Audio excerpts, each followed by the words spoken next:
The opinions expressed by Keith Elliott and his guest do not necessarily reflect the official policy, position, or opinions of RE/MAX, RE/MAX Olympic Realty, the National Association of Realtors, Virginia Association of Realtors, or the Greater Piedmont Area Association of Realtors. The opinions shared on this show are not intended to be a forecast of real estate market patterns, future events, or a guarantee of future results, and may be subject to change based on other conditions and economic factors.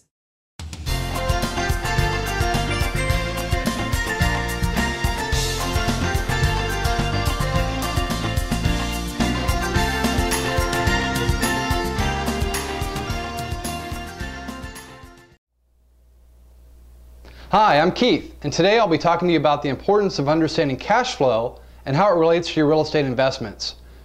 So many investors are only in the business to make a quick buck, or at least that's the way it seems, right? Many believe that the only way to make money in real estate is to fix and flip homes. While that's certainly one way to do it, that action in and of itself doesn't make one a real estate investor. That actually makes one a speculator, and speculating is really not that much different from gambling, since both have high risk. So I say gambler yes, investor no. As a speculator, you buy something at one price hoping that you can sell it later for a much higher price. An investor will also buy when the price is right, but more importantly, they're looking for investments that will return their investment capital quickly while also generating a future income stream. Well, in today's market, we've all seen what happens when the market goes against us. Prices plummet and a multitude of foreclosures continue to happen each and every day. More families go from owning a home into leasing a home, or in some tragic cases, they may even end up living on the street. Other elements that can affect speculative investing may include the emotional toll you experience internally if things don't go as well as planned. Your body's going to react either positively or negatively based on the information it receives and the experiences you have. So if you don't have yourself grounded, you could very well make some rash decisions and end up costing you a fortune, or there could be so much drama that you find it difficult to sleep at night because of all your worrying. My opinion on the speculative behavior is, if you don't have a ton of cash set aside where you could absorb a complete loss on one deal, you shouldn't be doing it. And by that I mean you actually have cash set aside. You didn't go into debt and borrow the funds to buy the property to begin with. I think you'll find it much easier to make smart decisions without feeling rushed or pressured into doing so if you have a good solid plan to work from. So keep that in mind. Now personally, I believe the best method for buying and holding real estate is to do it for the cash on cash return and the cash flow it provides. Everything else is just gravy. Interest write-off, gravy.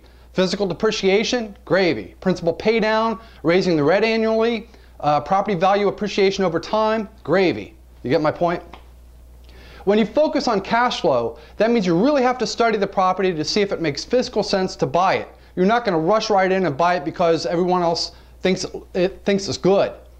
You'll be forced to sit down and calculate all the expenses related to that property, as well as accounting for the best case and worst case scenario over a duration of time that you're comfortable with. By analyzing real estate investments in this manner, I believe you'll agree it's a much safer means to generate real wealth over the long run. Here now is a very simple example using the cash flow, using the formula to calculate cash flow. In this example, you have a home that you are renting out at $2,500 a month. You pay $4,000 a year towards property taxes, $600 a year towards your homeowner insurance, and you maintain a monthly mortgage payment of around $875 a month. Rental income minus operating expenses minus your debt service equals your cash flow. So here we have $2,500 times 12. That equals $30,000 in rental income. You've got $25,400 in operating expenses. And you've got $875 a month times 12, $10,500 of mortgage debt service. Okay. $14,900 in cash flow, which creates a positive $1,241.67 cash a month. Just imagine how your life would change if you had that much cash flow coming in on several properties. It'd be pretty cool, wouldn't it? Well, in closing, I just want to say thank you for taking time out of your busy day to watch this video.